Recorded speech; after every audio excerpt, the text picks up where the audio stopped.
নমস্কার, রিয়ার একটা ব্লগে তোমাদের সবাইকে স্বাগত। তো তোমরা সবাই কেমন আছো? আশা করি সবাই খুব ভালো আছো। আর এখন বাজে রাত 10টা 5, আজকে শুক্রবার, কালকে শনিবার।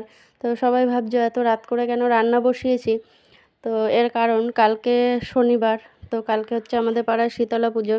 কালকে চৈত্র মাসের তৃতীয় সপ্তাহ শনিবার, এই দিনকেই প্রত্যেক বছর আমাদের পাড়ায় শীতলা পুজো হয়। তো কালকে কারোর ঘরে উনুন গ্যাস কিছুই জ্বলবে না, তাই আজকে রাত করে সবাই রান্না করে রাখছে।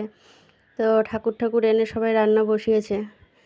তো আজকে মটর ডাল ভিজিয়ে রেখেছিলাম, তাই দিয়ে বড়া হচ্ছে, আর পটল ভাজলাম, আর আলু ভাজবো, আর ভাত তো হয়েই গেছে।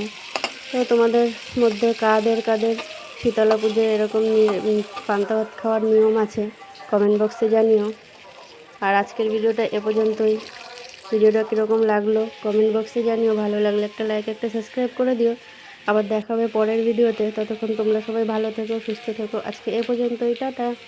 নমস্কার, রিয়ার একটা